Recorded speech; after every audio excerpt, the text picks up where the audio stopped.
हर हर महादेव दोस्तों। स्वागत है इस चैनल में। मेरे इस चैनल का नाम है मोहित मिश्रा, जिसमें मैं बातें करता हूँ बुक्स की, हेल्थ की और थोड़ा बहुत सेल्फ मोटिवेशन की। तो आज एक नया बुक रिव्यू लेके आया हूँ, जो मैंने रिसेंटली बुक पढ़ी है। बुक का नाम है Aghora at the left hand of God. ये एक्चुअली लिखी गई है रॉबर्ट ई सबोपोदा द्वारा, जो कि एक वेस्टर्नर हैं। बेसिकली वो विदेश में रहते हैं, वो इंडिया आए स्टडी करने के लिए आयुर्वेदा। वो पहले ऐसे वेस्टर्नर हैं जो इंडिया आए और उनके पास आयुर्वेदा की पढ़ाई करने के बाद आयुर्वेदा प्रैक्टिस करने का लाइसेंस है। तो वो एक ऑफिशियल आयुर्वेदा प्रैक्टिशनर हैं। वो फर्स्ट वेस्टर्नर हैं ऐसे। तो ये किताब उनके द्वारा लिखी गई है। आप जैसा कि इसके कवर पे देख सकते हैं, देवी माँ की फोटो बनी हुई है। तो ये बुक एक्चुअली एक अघोरी के बारे में है, जो कि जिसका नाम है विमलानंद। तो कहानी कुछ ऐसी है कि रॉबर्ट ई सवोबोदा पढ़ाई करने, इंडिया को जानने इंडिया आते हैं, आयुर्वेदा की पढ़ाई करते हैं। और तभी उनकी उसी दौरान मुलाकात होती है एक अघोरी से, जिनका नाम है विमलानंद। तो विमलानंद जो हैं, ये दिन के समय में तो एक नॉर्मल आम इंसान की ही तरह रहते हैं, लेकिन रात में वो अपनी जो भी अघोर पंथ में जो भी प्रैक्टिसेस होती हैं, रिचुअल्स होते हैं, उन्हें प्रैक्टिस करते हैं। तो ये कई बार ऐसा होता है कि इस टाइप की बुक्स में, अगर जो कि इंडियन फोक के बारे में, इंडिया के कल्चर के बारे में, जो भी फॉरेनर्स आके बुक्स लिखते हैं, मैक्सिमम टाइम ऐसा होता है कि वो बहुत ज्यादा ग्लोरीफाई करते हैं, बहुत ज्यादा बड़ाई करते हैं अननेसेसरी। इसमें वैसा कुछ भी नहीं किया गया है इस किताब में। इस किताब में बहुत ही अच्छे से इंस्पेक्शन किया गया है, बहुत अच्छे से आकलन किया गया है हर चीज का, और फिर तथ्यों को रखा गया है। तो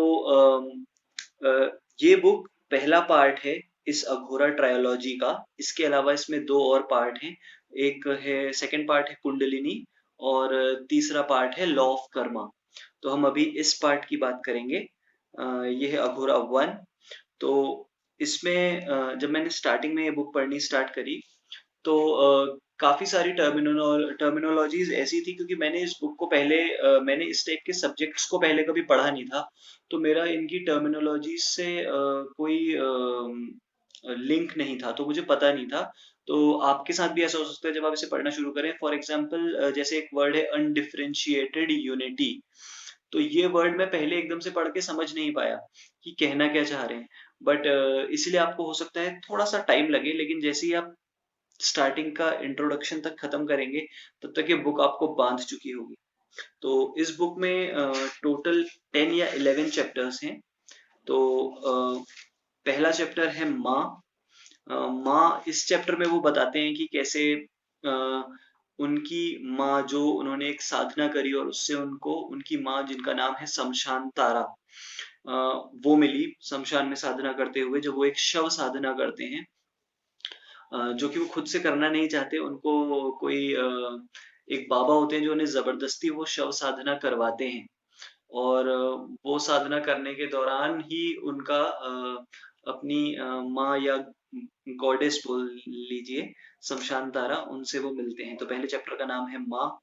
दूसरा चैप्टर है शक्ति, जिसमें बहुत सारी, एक तो बताया गया है कि शिव और शक्ति को बहुत अच्छे से एक्सप्लेन किया गया है, शिव और शक्ति के कंसेप्ट को। और बताने की कोशिश की गई है कि कैसे जो कुंडलिनी जागरण कहा जाता है वो कैसे होता है, और कैसे एक्चुअली में शक्ति है जो वो अपने शिव से मिलना चाहती है। तो यही बात बताई गई है, ये कैसे होता है। साथ में इसमें छोटी छोटी कहानियां, छोटी छोटी स्टोरीज को जोड़ा गया है। हर एक चैप्टर में बहुत छोटी छोटी स्टोरीज, जैसे कालिदास की स्टोरी बताई गई है, वो कितने बड़े भक्त थे। उसके बाद बहुत छोटी छोटी अच्छी अच्छी स्टोरीज हैं। तीसरा चैप्टर है शिवा। शिवा जो चैप्टर है, उसमें शिव जी के बारे में बताया गया है, शिव जी क्या हैं। इसमें बहुत सारी चीजें ऐसी हैं, जैसे कुछ लाइंस में आपको बताता हूँ, जैसे शिव के बिना सब कुछ शव है, या वो बोलते हैं कि ये पूरा संसार ही उनके लिए शमशान है। तो इस तरीके की बहुत सारी चीजें हैं, जो बहुत डीप मीनिंग वाली चीजें हैं, और आपको मजा आएगा हर चैप्टर में। चौथा चैप्टर है जैसे रणा अनुबंध, उसमें एक तरीके से बताया गया है कि कैसे कर्मा को ही बताया गया है कि आपका किसी से ऋणानुबंध है पुराने जन्मों का, तो वो इस जन्म में चुकता है, या ऋणानुबंध कैसे पूरा होता है, और जब ये ऋणानुबंध पूरा होता है तभी आपको मुक्ति प्राप्त होती है। बहुत ही अच्छे तरीके से है बताया गया है, और विमलन साथ में अपनी स्टोरी बता रहे हैं।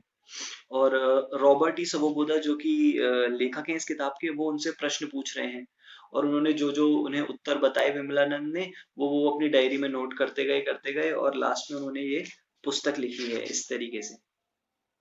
पांचवा चैप्टर है मेंटर्स, इसमें उन्होंने बताया है गुरुओं के बारे में, गुरु और शिष्य का रिश्ता क्या कैसा होता है। फिर अघोर के बारे में बताया गया है, आत्माओं के बारे में, भूतों के बारे में, जो अघोर पंथ में अलग अलग प्रैक्टिसेस होती हैं जिनके वजह से अघोर पंथ बदनाम है, वो प्रैक्टिसेस क्या हैं, क्यों हैं, और असली में अघोर है क्या, वो अगर आपको जानना है आप ये किताब जरूर पढ़िए। इसमें हर चीज शिवलता मुद्रा से लेके अघोर पंथ में जो सेक्स को लेके एक्टिविटीज हैं उनसे लेके हर चीज बताई गई है। बहुत इंटरेस्टिंग बुक है। अगर आपने एक बार पढ़नी स्टार्ट कर दी आप खुद को रोक नहीं पाएंगे, क्योंकि एक एक कहानी आपको डरा देने वाली है। कई चैप्टर्स में हो सकता है आपको डर भी लगे, और मेरे साथ तो ऐसा हुआ भी था, मुझे तो डर भी लगा था कुछ चैप्टर्स में। तो बहुत अच्छी बुक है। ये मेरी फर्स्ट बुक थी इस टाइप के सब्जेक्ट्स में, तो काफी अच्छी बुक है। अगर आप पहली कंप्लीट कर लेंगे तो आप दूसरी तीसरी जरूर कंप्लीट करना चाहेंगे। इस बुक को राधा कृष्णन पिल्लई है मेरे ख्याल से, उन्होंने भी रिकमेंड किया था रणवीर अलाहाबादिया के एक पॉडकास्ट में। तो आप जरूर पढ़ें इस बुक को, आपकी आंखें खोलेगी ये बुक अघोर पंथ को लेके।